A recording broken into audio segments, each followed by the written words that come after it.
దేవునికి స్తోత్రం చెల్లిద్దాం. కుడి వచ్చిన సంఘస్థులకు, ఆన్లైన్ ద్వారా యూట్యూబ్ ద్వారా వింటున్న దేవుని బిడ్డలందరూ కూడా యేసుక్రీస్తు నామమున వందనాలు. దేవుని బిడ్డలారా, దేవుని మహాకృపను బట్టి మనమంతా ఈ విధంగా ఒక సంఘంగా కూడుకొని మరి ఒక గొప్ప సంగతిని పరిశుద్ధ గ్రంథం నుంచి నేర్చుకుని ఆలోచించే ధన్యత దయచేసిన తండ్రికి యేసుక్రీస్తు ద్వారా కృతజ్ఞతాస్తుతులు చెల్లిద్దాం. ఆమేన్. ఈరోజు దేవుడు సంఘాన్ని ఆన్లైన్ ద్వారా యూట్యూబ్ ద్వారా వింటున్న ప్రతి ఒక్క బిడ్డని ప్రేమించి మనందరి కోసం ఏర్పాటు చేసిన అంశం విశ్వాసఘాతకులు. విశ్వాసఘాతకులు. పరిశుద్ధ గ్రంథంలో నుండి ఒకనాటి చరిత్ర ఈరోజు బ్రతుకుతున్న మనకు ఎంతో అవసరం. ఒకనాటి చరిత్ర అంటే ఇశ్రాయేలీల చరిత్ర ఇప్పుడున్న మనకి చాలా చాలా అవసరం. ఇశ్రాయేలీలలో జరిగిన సంఘటనలన్నీ కూడా ఈరోజు బ్రతుకుతున్న మనకు పరలోక ప్రయాణానికి చాలా అవసరం. ఆనాడు ఇశ్రాయేళ్ల చరిత్రలో జరిగిన ఎన్నో సంఘటనలు ఇప్పుడు కూడా జరుగుతున్నట్టుగా మనం చెప్పొచ్చు. అందుకే ఇశ్రాయేలీలకు జరిగిన ఆ పరిస్థితులన్నీ కూడా పరలోక ప్రయాణంలో మనం ముందు పెట్టుకుని వెళితే మన ప్రయాణం సాఫీగా జరుగుతుంది. ఎందుకంటే దేవుని బిడ్డలారా, ఇశ్రాయేలీలు ఐగుప్తు దేశంలో ఉన్నప్పుడు వాళ్ళ చరిత్ర ఒకలాగా ఉన్నది. కానీ కనానులో స్థిరపడిన తర్వాత వాళ్ళ చరిత్ర మారిపోయింది అనిపిస్తుంది. వీళ్ళైనా ఒకనాడు ఐగుప్తు దేశంలో ఫరో రాజు కింద 430 సంవత్సరాలు బానిసలుగా ఉండి మూలుగుతూ దేవుణ్ణి బతిమలాడుకొని ఆరాధించి అక్కడి నుంచి విడుదల పొందిన వాళ్ళు వీళ్ళేనా అనిపిస్తుంది. ఆశ్చర్యం కలుగుతుంది దేవుని బిడ్డలారా వాళ్ళని చూస్తే కనాను దేశంలో. ఎందుకంటే ఒకనాడు వాళ్ళు కనాను దేశంలో ఎప్పుడైతే దేవుడు కనాను దేశం తీసుకొని వచ్చాడో ఐగుప్తు దేశంలో ఉన్న ఆ చరిత్రను వాళ్ళు మరిచిపోయి వాళ్ళ గర్భాన పుట్టిన పిల్లలు, వాళ్ళ గర్భాన పుట్టిన వారి పిల్లలు కొంతకాలానికి దేవుణ్ణి మరచి మరలా అన్యులలో చేరిపోయినట్టుగా మనం బైబిల్లో చూస్తాం. అలాంటి పరిస్థితులు దేవుడు చూసినప్పుడు చాలా బాధపడ్డాడు, చాలా కోపపడ్డాడు. ఎందుకంటే దేవుని ఎరగని తరము ఒకటి పుట్టినట్టుగా న్యాయాధిపతుల గ్రంథంలో మనం చదువుకుంటాం. న్యాయాధిపతుల గ్రంథం 2వ అధ్యాయంలో 16వ వచనము, క్షమించండి 10-11 వచనాలు చదువుకుంటే న్యాయాధిపతుల గ్రంథము 2వ అధ్యాయం. ఆ తరము వారందరూ తమ పితరులకు చేర్చబడిరి. చూడండి, ముందు ఆ తరం వారంతా కూడా తమ పితరులతో చేర్చబడిరి. వారి తర్వాత యెహోవానైనను ఆయన ఇశ్రాయేలుల కొరకు చేసిన కార్యములనైనా ఎరగని తరము ఒకటి పుట్టగా ఇశ్రాయేలీయులు యెహోవా కనుల ఎదుట కీడు చేసి ఐగుప్తు దేశం నుండి వారిని రప్పించిన తమ పితరుల దేవుడైన యెహోవాను విసర్జించి బయలు దేవతలను పూజించి తమ చుట్టూ నుండి జనుల దేవతలతో ఇతర దేవతలను అనుసరించి వాటిని నమస్కరించిన యెహోవాకు నమస్కరించి యెహోవాకు కోపం పుట్టించారట. ఇలాగైపోయారు చూడండి. వీళ్ళను చూస్తున్నప్పుడు వీళ్ళేనా మూలుగులు 400 పైచిలకు సంవత్సరాలు మూలుగుతూ దేవుని బతిమలాడుకుని అక్కడి నుంచి మమ్మల్ని తీసుకుపోని బతిలాడింది వీళ్ళేనా అనిపిస్తుంది. కణాల్లో స్థిరపరచబడిన తర్వాత వాళ్ళ జీవితాలు చూస్తున్నప్పుడు, ఎందుకంటే ఎన్నో యుద్ధాలలో వాళ్ళని గెలిపించి, వాళ్ళకి ఆరోగ్యం ఇచ్చి, పంటలనిచ్చి, వాళ్ళని హక్కును చేర్చుకొని ఎన్నో రీతిలుగా ఎన్నో మేలులు చేసి నడిపించిన ఇశ్రాయేలీయులు ఏమైపోయారో విశ్వాసఘాతకులైపోయారు అని అంటున్నాడు. ఎహెజ్కేలు గ్రంథం 15వ అధ్యాయం, ఎహెజ్కేలు గ్రంథం 15వ అధ్యాయం 8వ వచనంలో ఎహెజ్కేలు గారు రాస్తూ, ఎహెజ్కేలు గ్రంథము 15వ అధ్యాయము 8వ వచనం, దేవుని బిడ్డలారా, వారు నా విషయమై విశ్వాసఘాతకులైరి కనుక నేను దేశమును పాడు చేసేదను, ఇదే ప్రభువగు యెహోవా వాక్కు. అంటే వాళ్ళు విశ్వాసఘాతకులయ్యారట. విశ్వాసము, అల్ప విశ్వాసము, మంచి విశ్వాసము, విశ్వాస భ్రష్టత్వము, అవిశ్వాసము. కానీ ఇక్కడ విశ్వాసఘాతకులు అంటే చాలా పెద్ద పదం, ఇది చాలా కఠినమైన పదము. అందుకే దేవుడు వీళ్ళు నా ఎడల విశ్వాసఘాతకులైపోయారు గనుక నేను వీళ్ళని శిక్షిస్తానంటున్నాడు. నేను శిక్షలకు తీసుకుని వెళుతాను వీళ్ళని. బాగా ఆలోచించండి. ఒకనాడు కనాన దేశంలో 7 జాతులుగా ఉన్న వాళ్ళని, ఆ 7 జాతులను ఎల్లగొట్టి ఆ కనాన దేశాన్ని ఇశ్రాయేలులకు కైవసం చేస్తే, వాళ్ళ చేసిన మేలులన్నీ మర్చిపోయి దేవుణ్ణి బాధ పెట్టినప్పుడు, దేవుడు చేసిన మేలులను పక్కకు పెట్టి బతుకుతున్నప్పుడు దేవుడు ఎంతో బాధపడి అంటున్నమాట. ఏమని? వారు నా విషయమై విశ్వాసఘాతకులైది గనుక నేను దేశమును పాడు చేసేదను, ఇదే ప్రభు అయిన యెహోవా వాక్కు. ఏం చేశాను వాళ్ళు? ఏం చేశానని ఇర్మియా గారు రాస్తున్నారు. చూడండి, ఇర్మియా గ్రంథం 3వ అధ్యాయం 20వ వచనంలో వాళ్ళు ఏం చేశారనేది అక్కడ ఇర్మియా గ్రంథం 3వ అధ్యాయం 20వ వచనమమ్మ. ఇర్మియా గ్రంథము 3వ అధ్యాయము 20వ వచనం. అయినను స్త్రీ తన పురుషునికి విశ్వాసఘాతకురాలగునట్లుగా ఇశ్రాయేలు వంశస్థులారా, నిశ్చయముగా మీరును నాకు విశ్వాసఘాతకులైరి, ఇది యెహోవా వాక్కు. ఎలాగైపోయారట? ఎలా పోలుస్తున్నాడో చూడండి. ఇప్పుడు వివాహంలో భార్యాభర్తలు పెళ్లి ప్రమాణాలు చేస్తారు కదా. కష్టంలోను, సుఖంలోను, వ్యాధిలోను, సౌఖ్యంలోను నీకు ఒకరికొకరు మేము ప్రామాణికంగా ఉంటాము, తోడుగా ఉంటామని ఎన్నో వాగ్దానాలు చేసిన తర్వాత స్త్రీ అవన్నీ మర్చిపోయి భర్తను పక్కకి పెట్టి, పిల్లల్ని పక్కకి పెట్టి తన సుఖము తాను చూసుకుంటూ పక్కదార పట్టిందనుకోండి, లేదా భర్త కూడా ప్రమాణాన్ని చేసి మరి పక్కటడుగు వేశాడనుకోండి, ఇది ఏంటి? విశ్వాసఘాతకం కదా, విశ్వాసఘాతకం కదా. అది అలాగే పోలుస్తుంటున్నాడు దేవుడు. ఏమని? అయినను స్త్రీ తన పురుషునికి విశ్వాసఘాతకురాలగున. ఎప్పుడు విశ్వాసఘాతకులైతే స్త్రీ పురుషునికి? తన సుఖం కోసము భర్తను పిల్లని పక్కకు పెట్టి వదిలేసి పక్కదారిపోయినప్పుడు విశ్వాసఘాతకురాలుగా మారిపోతుంది కదా భర్త విషయంలో. అదే విధంగా భర్త కూడా ఇంకొక స్త్రీతో సంబంధం పెట్టుకుని భార్యని పిల్లల్ని పక్కకు పెడితే ఇది కూడా విశ్వాసఘాతకుడుగా మారిపోతున్నాడు కదా. అలాగే అయినను స్త్రీ తన పురుషునికి విశ్వాసఘాతకురాలగునట్లుగా ఇశ్రాయేలు వంశస్థులారా, నిశ్చయముగా మీరును నాకు విశ్వాసఘాతకులైతిరి, ఇదే యెహోవా వాక్కు. భార్యాభర్తల ధర్మములు ఉంటాయి కదా. ఆ ధర్మము నెరవేర్చాలి కదా. నెరవేర్చకుండా పక్కదారిపోతే విశ్వాసఘాతకమే కదా. అలాగే దాంతోనే పోలుస్తూ ఇశ్రాయేలుల ఎడల విశ్వాసఘాతకులైతిరి. ఎన్ని రకాలుగా వాళ్ళని దేవుడు కాపాడాడండి. వాళ్ళ మూలుగులండి, మూలుగుడు ఎలా మూలిగారు?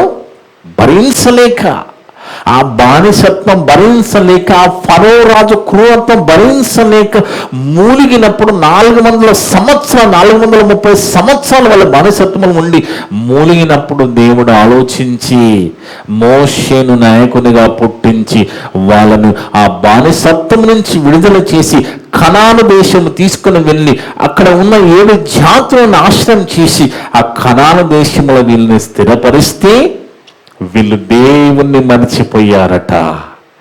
దేవుడు చేసిన గతంలో దేవుడు చేసిన మేలులను మర్చిపోయారు. కాబట్టి దేవుడు ఏమంటున్నాడు? విశ్వాసఘాతకులు అలాంటి వారిని నేను శిక్షిస్తానంటున్నాడు, వదిలిపెట్టను, శిక్షిస్తానంటున్నాడు. చూడండి, యెహెజ్కేలు గ్రంథం 14వ అధ్యాయంలో, యెహెజ్కేలు గ్రంథం 14వ అధ్యాయంలో 12 నుంచి 14 వరకు చూస్తే, దేవుడు బిడ్డలారా, యెహెజ్కేలు గ్రంథము 14వ అధ్యాయము 12 నుంచి 14 వరకు, మరియు యెహెజ్కేలు గ్రంథము 14వ అధ్యాయము 12 నుంచి చదువుతాం. మరియు యెహోవాకు నాకు ప్రత్యక్షంగా ఇలాగ సెలవిచ్చాను. ఎవరికి? యెహెజ్కేలు గారు సెలవిచ్చింది ఏమని? నరపుత్రుడా, ఏ దేశమైతే విశ్వాసఘాతకమైన దృష్టికి పాపము చేసినదో దానికి నేను విరోధిని, ప్రాణాధారముకు ఆహారం లేకుండా కరువు పంపిస్తాను, మనుషులను పశువులు నిర్మూలం చేస్తానంటున్నాడు. చూడండి, దేవుని యొక్క శిక్ష.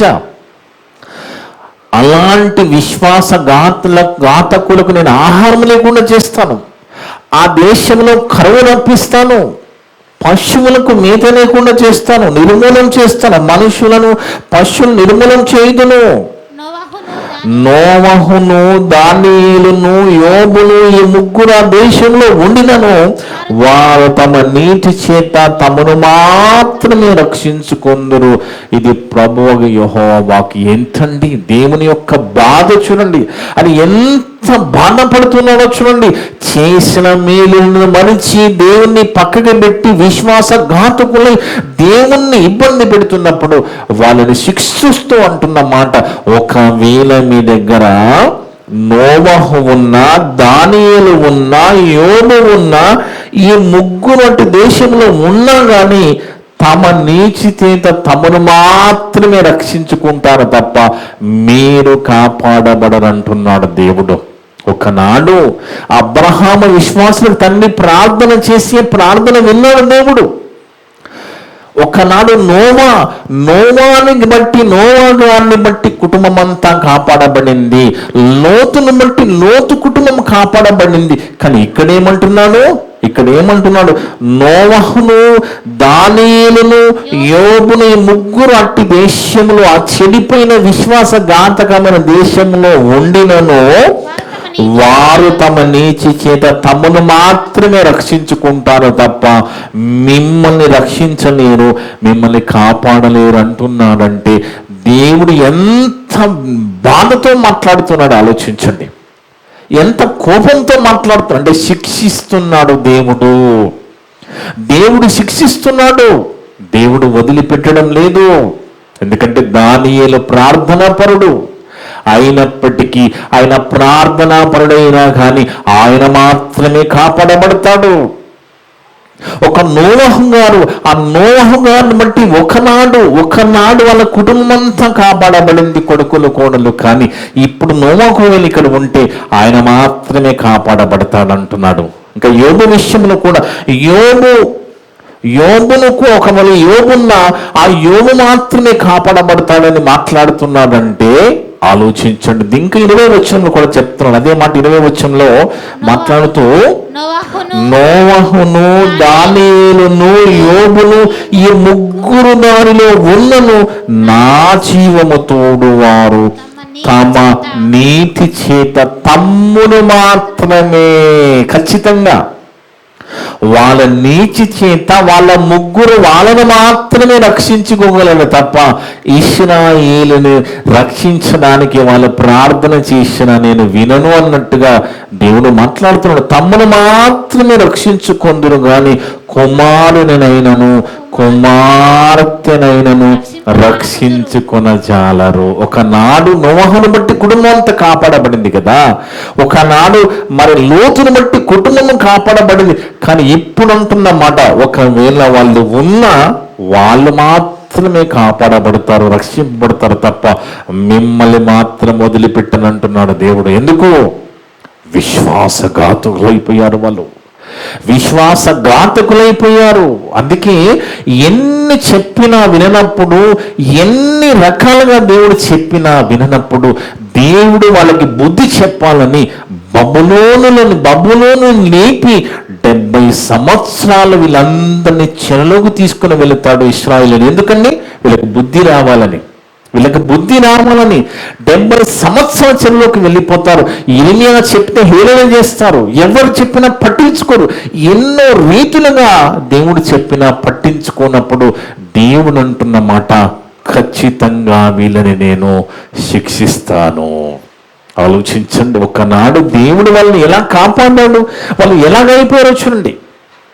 అవన్నీ మర్చిపోయి బతుకుతున్నప్పుడు, దేవుణ్ణి పక్కన పెట్టి జీవిస్తున్నప్పుడు, దేవుడిచ్చిన న్యాయము, ఆ నీతి, దేవుని నీతి న్యాయము ధర్మశాస్త్రాన్ని పక్కన పెట్టి బతుకుతున్నప్పుడు దేవుడు అంటున్న మాట ఏమని?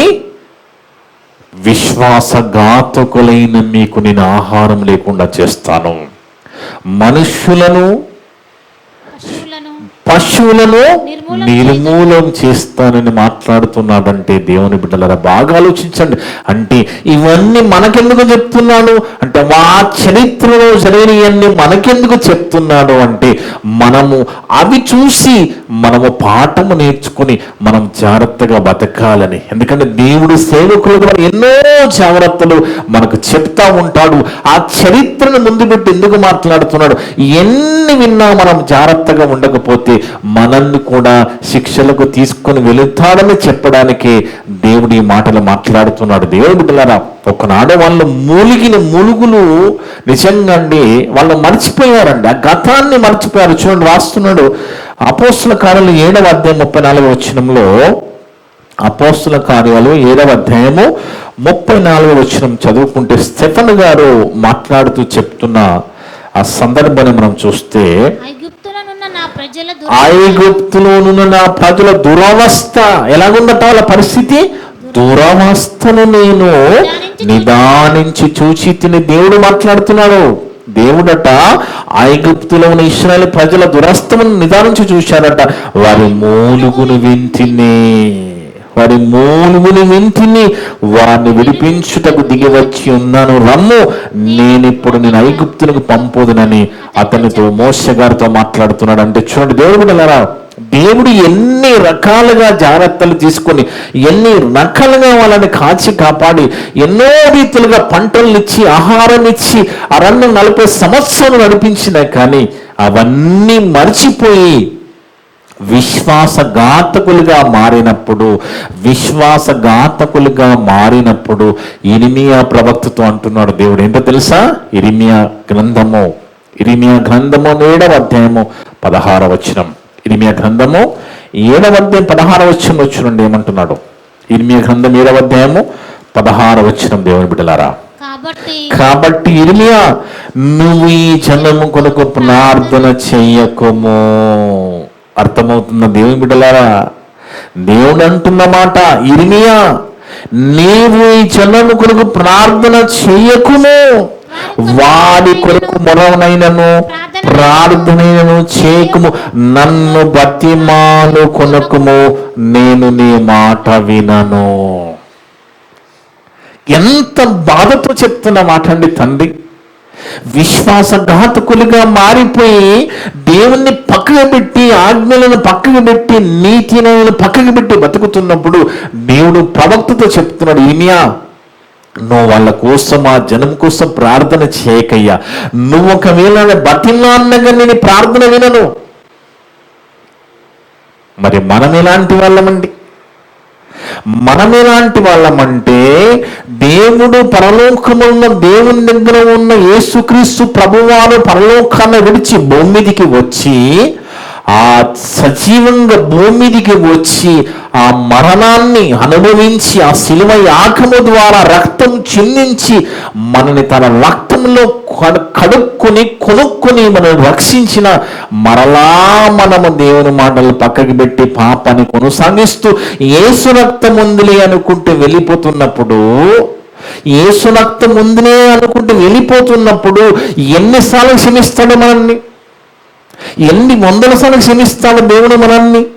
ఎందుకంటే దేవుడు బిడ్డలారా వాళ్ళు నిజంగా విశ్వాసఘాతకులుగా మారిపోయినప్పుడు దేవుడు మనల్ని వదిలిపెట్టనంటున్నాడు. అంటే దేవుడు శిక్షించ నిర్ణయం తీసుకున్నాడు. ఎవరు ప్రార్థన చేసినా వినని అంటున్నాడు. మన కోసం ఎవరైనా ప్రార్థన చేసినా మనము దేవుని మాటలు పక్కకి పెట్టి బతుకుతున్నప్పుడు మన ప్రార్థన కూడా దేవుడు వినడండి. ఎందుకంటే ఇన్ని రకాలుగా చెప్పించి ఆ ఇస్రాయేలు చరిత్ర మన ముందు పెట్టి దేవుని యొక్క మనస్సు మనకు తెలియజేసి ఇన్ని నేర్పించిన తర్వాత కూడా మరలా ఇవన్నీ పక్కకి పెట్టి మనం లోకంలోకి వెళ్ళిపోతే ఒకనాడు మనం లోకంలో నుంచి కదా దేవుల్లోకి వచ్చింది. లోకాన్ని విడిచి దేవుల్లోకి సంఘంలోకి వచ్చిన తర్వాత మరలా లోకంలోకి వెళ్ళిపోతే ఆలోచించండి, బాగా ఆలోచించండి. లోకంలో నుంచి కదా మనం ప్రత్యేకింపబడి లోకంలో నుంచి సంఘంలోకి వచ్చిన తర్వాత మరలా దేవుని మాటలు పక్కకి పెట్టి లోకంలోకి వెళ్ళిపోతే లోకం వెంబట పరిగెడితే మరలా మనం ఎలాంటి పరిస్థితులకు వెళ్ళిపోతామండి? అంటే పాత నిబంధన కాలములో ఇర్మియాతో చెప్పిన ఆ మాటని మనం చదువుకున్నప్పుడు ఇప్పుడు మనం ఆలోచించాం కదా, ఆ మాటను బట్టి అర్థమవుతుంది నేను వారిని క్షమించను, ఖచ్చితంగా వాళ్ళకి శిక్ష తీసుకుని వస్తానంటున్నాడు కదా. మరి కొత్త నిబంధన కాలంలో కూడా ఖచ్చితంగా క్షమించని పరిస్థితులు కూడా ఉన్నాయి.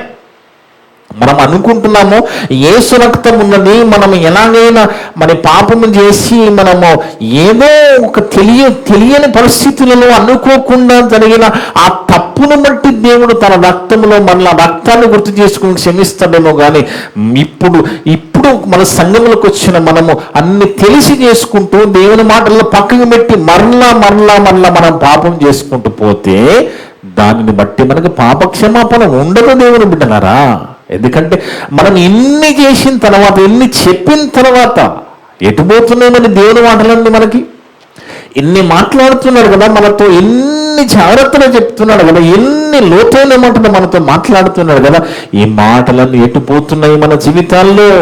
ఆలోచించండి, బాగా ఆలోచించండి. అందుకే అంటున్నాడు కొత్త నిబంధన కాలంలో కూడా చెప్పబడ్డ మాట ఇక ఆ పరిస్థితి వస్తే మనల్ని కూడా క్షమించనంటున్నాడు. హెబ్రీయులకు రాసిన పత్రిక 6వ అధ్యాయము 4 నుంచి 6 వరకు చదువుకుంటే, హెబ్రీ పత్రిక 6వ అధ్యాయము 4 నుంచి 6 వరకు దేవుని బిడ్డలారా, హెబ్రీ పత్రిక 6వ అధ్యాయం 4 నుంచి 6 వరకు.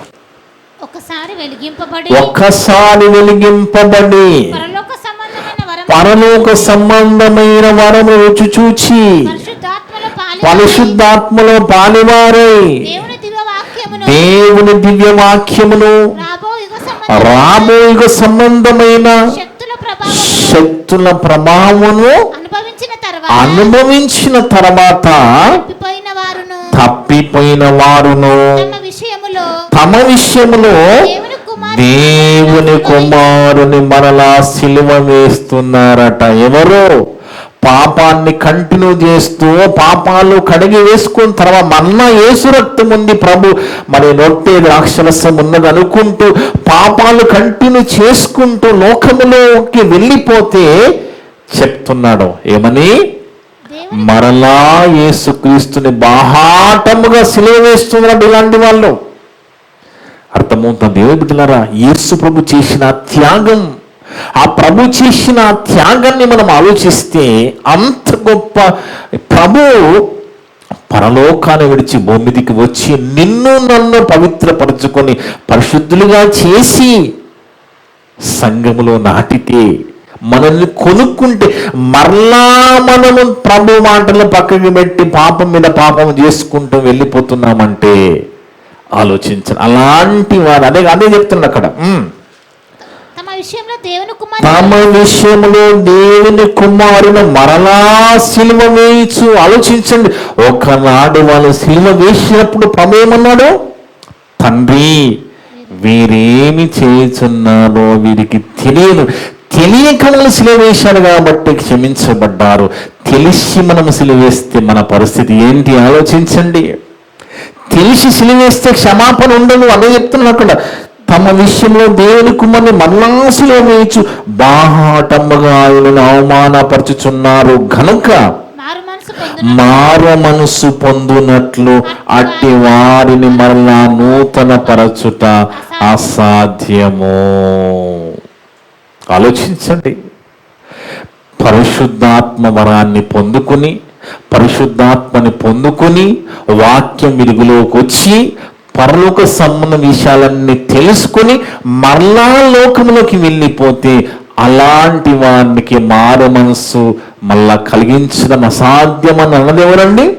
స్వయంగా దేవుడే చెప్పిన మాట. అలాంటి వారి నూతన పరచుట అసాధ్యమని దేవుడంటే మనతోటి అవుతుందా? మనం చేయగలమా దేవుడుతున్నారా?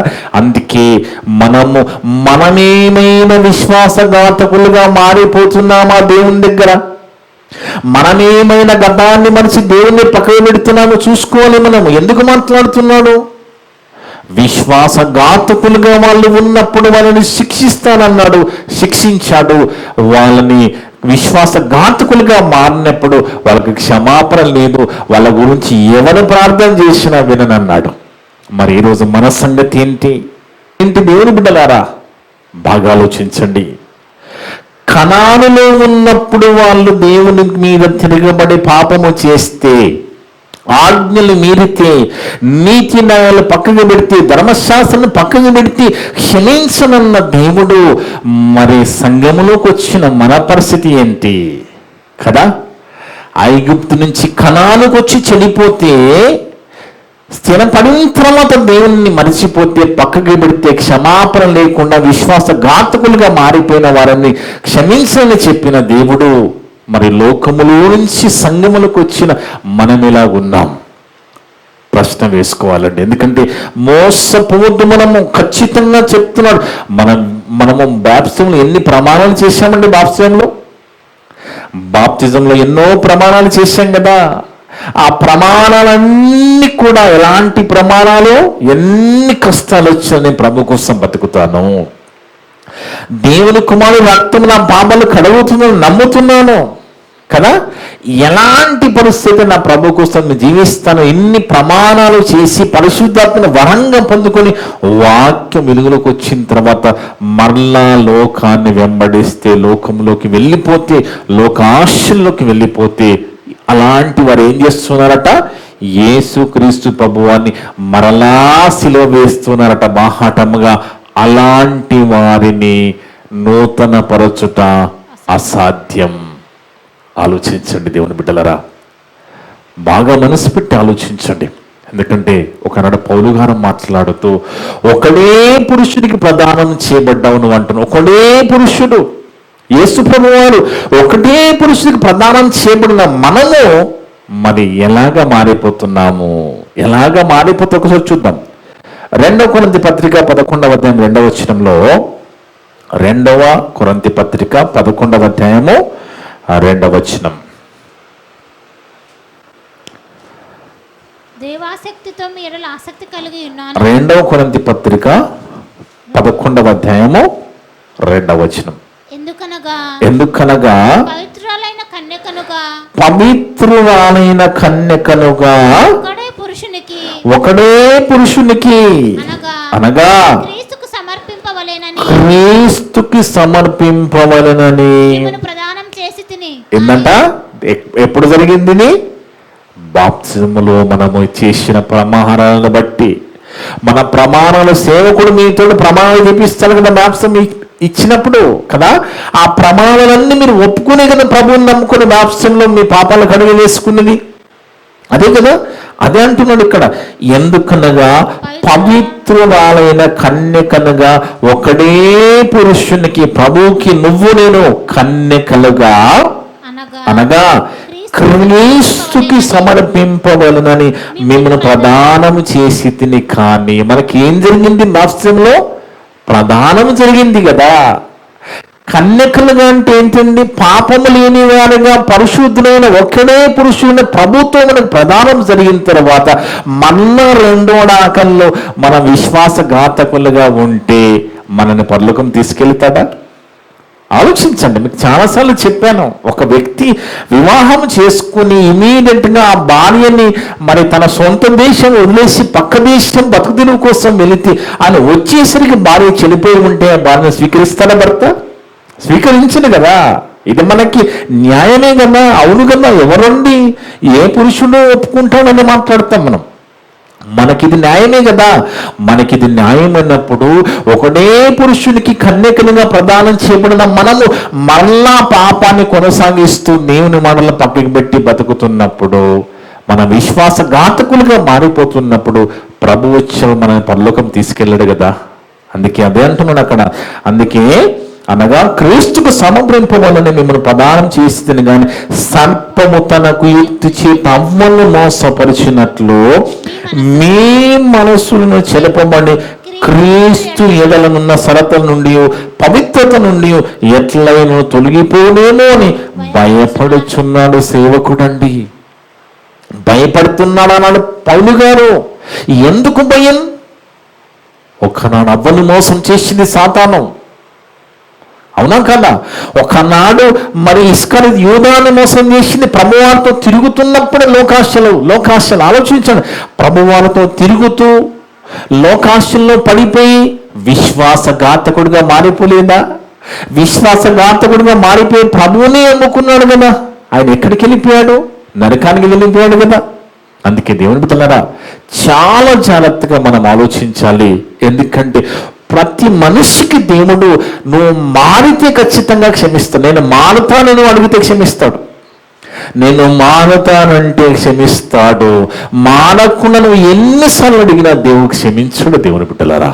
ఎందుకంటే చూశాం కదా, ఇశ్రాయేళ్ల చరిత్ర గతాన్ని మర్చిపోయి ఆ ఇటుకలు చేసుకుంటూ ఆ మట్టి ముద్దలతో ఆ జీవితాన్ని కొనసాగిస్తూ ఎన్నో ఇబ్బందులు పడ్డ వాళ్ళ మూలుగులు విన్న దేవుడు ఒక నాయకుని పుట్టించి మోషే గారి ద్వారా వాళ్ళకి విడుదలిచ్చి 40 సంవత్సరాలు ఎన్నో మేలులు చేసి వాళ్ళని హత్తుకుని వాళ్ళని కనాను దేశం తీసుకొని వచ్చి అక్కడ స్థిరపరిస్తే, కనాను దేశంలో ఏం చేశాడని పౌలు గారు మాట్లాడుతున్నారు చూడండి. కనాను దేశంలో దేవుడు చేసిన గొప్ప కార్యం ఏంటి వాళ్ళ కోసం? అపోస్తుల కార్యాల 13వ అధ్యాయం, అపోస్తుల కార్యాల 13వ అధ్యాయము 17 నుంచి 20 వరకు చూస్తే దేవుడు బిడ్డలారా, అపోస్తుల కార్యాల 13వ అధ్యాయము 17 నుంచి 20 వరకు ఇశ్రాయేలీయులారా, దేవునికి భయపడు వాళ్ళారా వినుడి.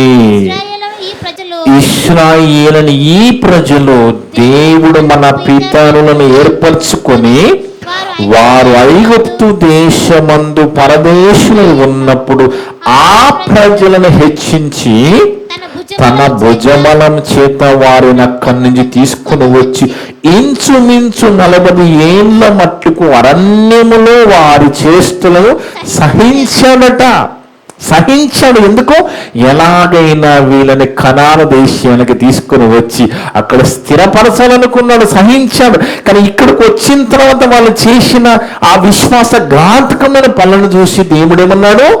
ఇక మిమ్మల్ని నేను నాశనమే చేస్తాను, మిమ్మల్ని నాశనమే చేస్తానన్నాడు. సహించాడట, సహించను. మరియు కనాను దేశంలో 7 జాతుల వారిని నాశనం చేసి వీళ్ళ కోసం అండి, ఇశ్రాయేళ్ల కోసము కనాను దేశం, ఆ వాగ్దత్త భూమి, ఆ పాలు తేనె ప్రవేశించే ఆ దేశాన్ని వీళ్ళకి ఇవ్వాలని అక్కడ ఉన్న 7 దేశాలను 7 జాతులను నాశనం చేసి వారి దేశములను వీరికి స్వాస్థ్యముగా పంచి ఇచ్చాడట తండ్రి. పంచి ఇచ్చాడు. ఏమీ లేని పరిస్థితిలో నుంచి ఆ అసలు తిండి కూడా కష్టంగా ఉన్న పరిస్థితుల బానిసలుగా ఉన్న వాళ్ళని మరి వారసులుగా చేసి అంత గొప్ప స్థితిని కలిగించాడు. 7 జాతుల ప్రజలను వెళ్ళగొట్టి అక్కడ వీళ్ళకి స్వాస్థ్యం ఇచ్చాడు కదా. ఇంచుమించు 480 సంవత్సరాలు వాళ్ళ కనాన దేశంలో ఇట్లు చేశాడు. దేవుడు కాపాడాడు. తర్వాత వారు ప్రవక్తన సమయం వరకు ఆయన వారికి న్యాయాధిపతులు ఇంకా వాళ్ళు వచ్చి మాకు దేవుడు కాదిక మాకు నాయకుడు కావాలనుకున్నారు వాళ్ళు. ఆలోచించండి దేవుని బిడ్డలు, అంటే దేవుని పరిపాలన వద్దని మాకు రాజు కావాలని కోరుకున్నారండి. అందుకే దేవుని బిడ్డలారా బాగా ఆలోచించాలి. మనము మన విశ్వాస భక్తి జీవితంలో మనము నిజంగా మన దేవుల్లో ఎంత ఉంటున్నాము, దేవునికి ఎంత సమయం కేటాయిస్తున్నాం, దేవుని కోసం మనం ఏం చేస్తున్నాం, ఎలా బ్రతుకుతున్నాం, ఇదంతా కూడా మనము పరిశీలన చేసుకోవాలి. విశ్వాసఘాతకులుగా ప్రభువా రెండవ నాకల్లో మనం కనబడితే మనని ఇక్కడనే పాతాళము నరకాలు వదిలేసి వెళ్ళిపోతాడు. దేవుని బిడ్డలారా, అందుకే జాగ్రత్త కలిగి ఉండాలి. అందుకే చివరి ఒక మాట చూద్దాము. నిజంగా ఒకనాడు మనకు తెలుసు ఏషావు కొన్నిసార్లు మనకి క్షమాపణ పొందే అవకాశం కూడా దేవుడు ఇయ్యడండి. ఎన్నో రీతులుగా చెప్తాడు, ఎన్నో జాగ్రత్తలు చెప్తాడు, ఎన్నో హెచ్చరికలు చెప్తాడు. అన్ని చెప్పిన తర్వాత మనం పక్కకి పెట్టి మనకు నచ్చినట్టుగా బతికితే ఇక మారు మనసు పొందే అవకాశం కూడా దేవుడు ఇయ్యనట్టుగా బైబిల్లో మనం చదువుకుంటున్నాం. హెబ్రీ పత్రిక 12వ అధ్యాయము 15 నుంచి 17 వరకు. హెబ్రీ రాసిన పత్రిక 12వ అధ్యాయము 15 నుంచి 17 వరకు. ముందు 17వ వచనం చదవమ్మా. ఏషావు ఎవరు తెలుసు కదా మనకి? యాకోబు. యాకోబుకి ఏషావు అన్న. ఏషావు ఆ తర్వాత ఆశీర్వాదము పొందగోని కన్నీళ్లు విడుచుచు దానికోసము శ్రద్ధతో వెతికినను. హెబ్రీ పత్రిక 12వ అధ్యాయం 17వ వచనం. ఏషావట ఏం చేశాడట? ఆశీర్వాదము పొందగోని కన్నీళ్లు విడుచుచు దానికోసము శ్రద్ధతో వెతికినను. మారు మనసు పొందని అవకాశము దొరకక విసర్జింపబడనని మీరు ఎరుగుదురు. దేవుడు విసర్జించేశాడు ఏశావుని. మనం అనుకోవచ్చు మనకి ప్రభు రక్తం ఉన్నది కదా, మనం ఏం చేసినా రక్తమును కడిగేసుకోవచ్చు అనుకోవద్దు మనం. ఎందుకంటే దేవుని బిడ్డలారా, అలా అనుకుంటున్నామంటే ఆ ప్రభు రక్తాన్ని మనం చాలా చిన్నగా చూస్తున్నామని అర్థం. దాని విలువ మనకు తెలియదని అర్థం. ఎందుకంటే దేవుని బిడ్డలారా, ప్రభు రక్తం మన పాపాలను కడిగివేసింది. కడగబడిన తర్వాత మళ్ళా మేము పాపం చేస్తే మా రక్తం ఉంది కదా అని అనుకుంటూ పాపంలో కొనసాగితే ఇలాంటి పరిస్థితి వస్తుంది. ఏశావు కన్నీళ్లు విడిచాడట. కన్నీళ్లు ఏం చేశాడు ఏశావు? జ్యేష్ఠత్వం నమ్ముకున్నాడండి. దేవుడు పెద్ద కుమారుడుగా నిర్ణయించి ఆయన పుట్టిస్తే ఆ జ్యేష్ఠత్వాన్ని నమ్ముకున్నాడు యాకోబుకి, చిక్కుడుగాయ కూర కోసం. ఆలోచించండి. అప్పుడు దేవుడు ఈయన ఎన్ని కన్నులు విడిచినా కానీ మారు మనసు పొందని అవకాశం దొరకక విసర్జింపబడని మీరు ఎరుగుదురు అంటున్నాడు పౌలు గారు. మీకు తెలుసు ఎందుకు జరిగిందని? 10వ వచనం చదవమ్మా. ఎందుకు అలా అలాంటి పరిస్థితికి వెళ్ళిపోయాడు? ఒక పూట కూటి కొరకు తన ద్వేష్టత్వపు హక్కును అన్వేషణ ఏశావు వంటి భ్రష్టుడైనను వ్యభిచారి అయినను ఉండునేమో అని జాగ్రత్తగా చూచుకొనుడి. మనతో చెప్తున్నాడు మాట, మీలో సంగమా మీలో ఎవరైనా ఇలాంటి వారు ఉంటారేమో చూసుకోండి అంటున్నాడు. ఒకనాడు ఏశావు పరిస్థితి ఎలా అయిపోయింది? కన్నీళ్ళు విడిచిన మారే అవకాశం లేక దేవుడు విసర్జించేశాడు. మీరు కూడా జాగ్రత్త పడినని చెప్తున్నాడు. ఏం జరిగింది? 15వ వచనంలో మీలో ఎవడైనను మనకు చెప్తున్నాడు, మనలో ఎవడైనను దేవుని కృపను పొందకుండా తప్పిపోనేమో అని చేదైన వేరు ఏదైనానో మొలిచి కలవరపరచుట వలన అనేకులు అపవిత్రులైపోదురేమో ఎన్నయో. ఏంటంట? చేదైన వేరు. ఎక్కడన్నా ఏదో అబద్ధాన్ని విని, ఎవరో మాట విని, నీకు నువ్వే ఊహించుకుని, నీకు నీవు అనుకొని బైబిల్ చదవండి, బైబిల్ వాక్యం వినండి, దేవునికి సమయం కేటాయించండి. ఎందుకంటే మరి విశ్వాసఘాతకులుగా ఉండొద్దంటే ఎలా ఉండి ఏం చేయాలి? ఏం చేయాలి? దేవుని మాటకు లోబడి బతకాలి, ఆయన మాటలకు లోబడి జీవించాలి. ఆయన ఏం చెప్పాడు దాని ప్రకారం బతకాలి కదా. ఆయన కోసం జీవించాలి, ఆయన్ని ప్రకటించాలి, ఆయన కోసం శ్రమ అనుభవించాలి, ఆయన పనిలో మనం ఉండాలి కదా. అవును కదండి. విశ్వాసఘాతకులుగా ఉండకుండా ఉండాలి అంటే ఒకనాడు దూత పరలోకములో సేవ చేయడానికి దేవుడు సృష్టించుకుంటే ఆ దూత విశ్వాసఘాతకుడిగా మారిపోయింది. దేవుని సింహాసనం మీద గురిపెట్టింది. అక్కడి నుంచి తొయ్యబడి చీకటి గల కటిక బిలంలోకి గెంటబడ్డది. అంటే ఎవరు తప్పించుకోలేరు. విశ్వాసఘాతకులుగా మారిపోతే ఎప్పుడు ఎవరు కూడా దేవుని నుంచి తప్పించుకోలేరు. అందుకే మనం ఎలాగున్నా మన గతాన్ని మర్చిపోయి దేవుడు మన జీవితంలో ఎన్నో చేస్తే దాన్ని చూసుకొని దేవుని పక్కన పెడుతున్నావా? జాగ్రత్త. అలాంటి పరిస్థితులకు మనం వెళ్ళిపోవద్దండి. మన జీవితంలో ఏదొచ్చినా మనం చూడవలసింది సుటిగా యేసు వైపే చూడాలి. మనము పరీక్షించుకుంటూ ఉండాలి మన విశ్వాసాన్ని, మన జాగ్రత్త కలిగి జీవిస్తూ ఉండాలి. ఎలాగున్నాము, ఎలా దేవుని మనం లోబడి బతుకుతున్నాం, మనమంతా కూడా విశ్వాస ఘాతకులుగా మారకుండా ఉండాలి అంటే యేసు కోసం మనము శ్రమ అనుభవించాలి, ఆయన కోసం మనం పని చేయాలి, ఆయన మనం ప్రకటించాలి, ఆయన కోసం మనం బ్రతకాలి, ఆయన కోసం మనం జీవించాలి. ఇవన్నీ చేస్తే మనకి ఏంటి ప్రయోజనము? ఆ నిత్య జీవం అనే పరలోకం మనకి ఇవ్వబోతున్నాడు రెండవ నగర్లో. లేదా మనం ఆయన నుంచి అన్ని మేలులు పొందుకునే విశ్వాసఘాతకులుగా మారిపోతే ఇంకోటి కూడా ఇవ్వబోతున్నాడు. ఏంటది? నరకం. రెండిచ్చిన ఆయనే. అందుకే ఇశ్రాయేళ్ల చరిత్ర, వాళ్ళ స్థితిగతులు ఎప్పుడు కూడా మన కళ్ళ ముందు ఉండాలి. మన పరలోక ప్రయాణము సాఫీగా జరగాలి అంటే దేవుడు ఎలా చేశాడో, దేవుడు ఏం చేస్తానన్నాడు, ఏం చేశాడు, మనల్ని కూడా చేయకముందే మనము సెట్ అయిపోవాలి, మారిపోవాలి, మనం తెలుసుకోవాలి. దేవుని బతిమలాడుకో తప్పు వదిలేసి మనం జాగ్రత్త పడిపోవాలి. కానీ యేసు రక్తాన్ని మనము చాలా చిన్నదిగా చూసి క్షమిస్తాన్ని అనుకుంటూ మనం దేవుణ్ణి పక్కకు పెట్టొద్దండి. మనం బతికున్నామంటే ఆయన కోసమే మనం బతికున్నాము, ఆయన కోసం మనం జీవించాలి, ఆయననే ప్రకటించాలి. ఆ ప్రభు త్యాగం మన జీవితంలో వృధాగా పోవడానికి వీల్లేదండి.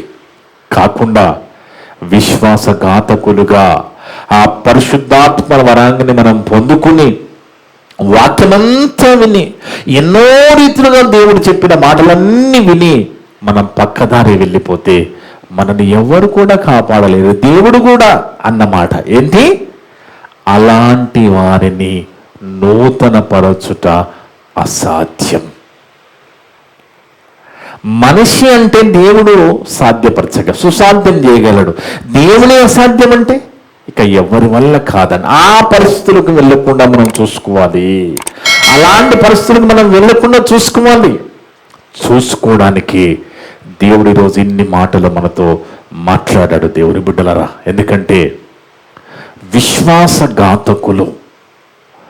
విశ్వాసఘాతకులు అంటే చాలా పెద్ద పదం అది. అలాంటి పదము మన విషయంలో దేవుడు అనే విధంగా మన జీవితాలు ఉండకూడదండి. జాగ్రత్త పడిపోదాం. మంచి విశ్వాసులుగా, మంచి శిష్యులుగా, దేవుణ్ణి ప్రేమించే బిడ్డలుగా, ఆయన మన ఎదురు సంతోషపెట్టే బిడ్డలుగా ఉందాం. అలా బ్రతుకుదాం. అలా బ్రతికితే ఖచ్చితంగా దేవుడు మనకు తోడుంటాడు, మనని నడిపిస్తాడు, మనకి పరలోకం ఇస్తాడు. లేదండి, నాకు దేవుని సేవ చేయడానికి సమయం లేదు, నేను సేవ చేయడానికి సమయం వెచ్చించలేను, కేటాయించలేను, నేను చాలా బిజీ అన్నావా, ఇన్ని విన్న తర్వాత నువ్వు మళ్ళా పక్కదారిపోతే చాలా కష్టమైపోతుంది.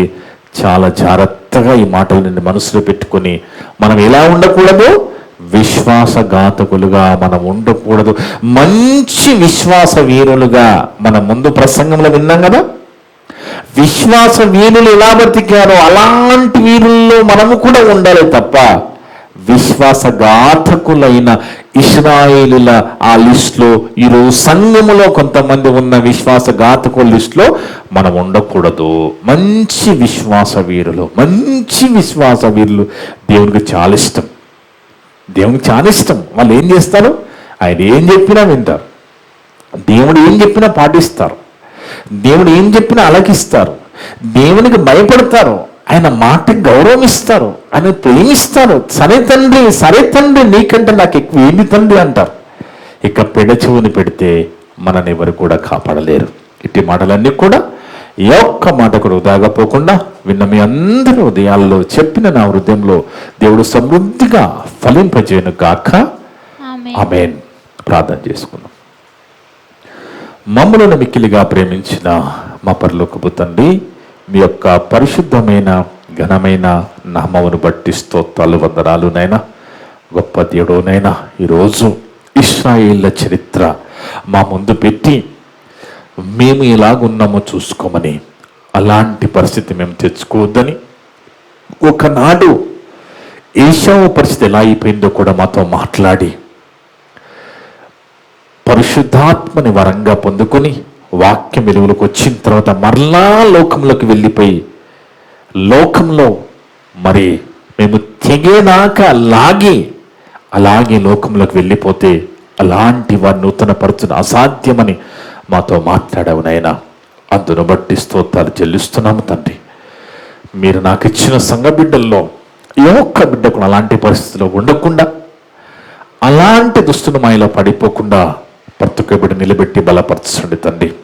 సంఘాన్ని బలపరిచి ఆత్మవర్ధిల్లింప చేయండి. ఈ మాటలు ఆన్లైన్ ద్వారా వింటున్న ఆ కుటుంబాలను కూడా దీవించి ఆత్మీయ బలపరచండి తండ్రి. అవును నైనా, విశ్వాసఘాతకుల విషయం ఎంత బాధపడ్డారో, ఎలాంటి కఠినమైన నిర్ణయాలు తీసుకుని ఎలాంటి శిక్షలు వేశారో మాతో మాట్లాడవునైనా. అలాంటి పరిస్థితులు మేము ఉండకుండా మా ప్రభువారు రెండవ నాకల్లో వచ్చినప్పుడు విశ్వాస వీరులుగా ప్రభుతో పాటు మేము ఉన్న పనులకు వచ్చే విధంగా బ్రతుకుడు కావలసిన శక్తిని బలాన్ని మా అందరికి ప్రసాదించండి తండ్రి. ఇప్పుడు వరకు నా ద్వారా మాట్లాడిన ప్రతి మాట విన్నందరి హృదయాలలో ఫలింపచేయమని, మేమంతా కూడా కేవలం వాక్యం చదివి విని వదిలిపెట్టి మమ్మల్ని మేము మోసపరుచుకోకుండా విన్న మాటల ప్రకారంగా దీవించే ధన్యత దయచేయమని సమస్త ఘనత మహే ప్రభావాలు మీకే చెల్లిస్తూ మా ప్రభును మా రక్షకుడును మీ ప్రియ కుమారుడు అయిన యేసుక్రీస్తు వారికి పరిశుద్ధ నామమున అడిగి వేడుకొనిచున్నాము తండ్రి. ఆమేన్. మీ అందరికీ వందనాలు. May God bless you all.